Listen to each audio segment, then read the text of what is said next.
Friends இன்றைக்கான வீடியோவில் Yamaha race tyre ஸ்கூட்டில் பைக் ஆன் பண்ணும்போது பாருங்கள் சுத்தமாகவே எதுவும் டிஸ்பிளே காட்டல. ஆன் பண்ணாலுமே செல்ஃப் ஒர்க் ஆகலை. பேட்டரி வந்து கம்ப்ளீட்டாகவே டெட் ஆயிடுச்சு.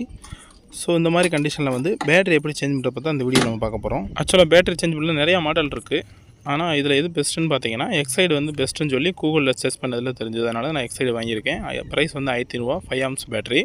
ஸோ இது வந்து கரெக்டாக இருக்கும். நீங்கள் பேட்டரி சேஞ்ச் பண்ணீங்க பேட்டரியோட சைஸை செக் பண்ணிக்கோங்க. இல்லை ஆம்ஸ் ரேட்டிங்கை பார்த்து செக் பண்ணி சேஞ்ச் பண்ணிக்கோங்க. அப்போ தான் வந்து நமக்கு வந்து கரெக்டாக அந்த இடத்துல வந்து செட் ஆகும். பேட்டரி வந்து இந்த இடத்துல தான் வந்து நமக்கு இருக்கும். அதனால் வந்து ஒரு ஸ்டார் ஸ்க்ரூ டிரைவர் 12-13 ரிங்ஸ் பண்ணுறது இந்த கரெக்டாக இருக்கும். ஸோ ஃபஸ்ட்டு வந்து இந்த டாப் கவரை வந்து ஸ்டார் ஸ்க்ரூ யூஸ் பண்ணி ரிமூவ் பண்ணிக்கோங்க. இந்த டாப் கவர் ரிமூவ் பண்ணிட்டோன்னா உள்ளே வந்து ஒரு கவர் கொடுத்துருப்பாங்க. அந்த கவர் எது கொடுத்துருக்காங்கன்னா பேட்டரியில் எதுவும் வாட்டர் சர்வீஸ் பண்ணும்போது வந்து தண்ணி எதுவும் படாமல் இருக்குன்றதுனால அந்த கவர் கொடுத்துருப்பாங்க. ஸோ அந்த கவர் ரிமூவ் பண்ணுறதுக்கு 12 ரிங்ஸ் யூஸ் பண்ணி ஸ்க்ரூவெல்லாம் யூஸ் பண்ணி ரிமூவ் பண்ணிக்கோங்க. அவ்வளோதான். கவரை நம்ம ரிமூவ் பண்ணிட்டாலே டேரெக்டாக வந்து பேட்டரி வந்து பார்த்தாலே நமக்கு தெரியும். ஸோ நம்ம சேனலில் புதுசாக பார்த்தீங்கன்னா நிறையா வந்து நம்ம ஹோம் பிளேன்ஸ் அது போக பைக்கை வந்து சிம்பிளாக என்னென்ன முறையில் நம்மளாம் சர்வீஸ் பண்ண முடியுன்றது நிறைய வீடியோ நம்ம சேனலில் கொடுத்துருக்கேன். ஸோ வேண்டுங்க செக் பண்ணி பாருங்கள். வீடியோ பிடிச்சிருந்தால் லைக் பண்ணிக்கோங்க. சேனல் பிடிச்சி சப்ஸ்கிரைப் வச்சுக்கோங்க. நெக்ஸ்ட் வந்து அந்த டெர்மினலில் வந்து ப்ளஸ் மைனஸில் வந்து ஸ்டார் ஸ்க்ரூ கொடுத்துருப்பாங்க. ஸோ அந்த ஸ்டார் ஸ்க்ரூ கொடுத்துருக்கனால ஸ்டார் ஸ்க்ரூ யூஸ் பண்ணி ஒன்றும் ரிமூவ் பண்ணிக்கிறோம். இதுதான் ஃபீஸ் யூனிட். அடுத்த வீடியோவில் ஃபீஸ் யூனிட்டில் எந்தெந்த ஃபீஸ் சேர்த்துக்குன்றதை பற்றி அடுத்த வீடியோவில் பார்ப்போம். ஸோ வந்து அந்த டெர்மினல் வயரை ரிமூவ் பண்ணிட்டு பார்த்தீங்கன்னா உள்ளே வந்து SF சோனிக் பேட்டரி இருக்கும். ஸோ வந்துட்டு இந்த பேட்டரி யூஸ் பண்ணியிருந்தாங்க.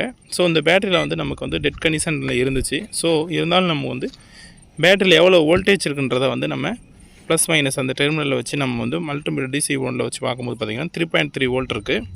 ஆக்சுவலாக வந்து 12 வோல்ட் இருக்கும். இப்போ பாருங்கள் நம்ம வாங்கியிருக்க நியூ எக்ஸைடு பேட்டரி இதை ஓப்பன் பண்ணிவிட்டு இதோட இப்போ வோல்டேஜ் பாருங்கள்.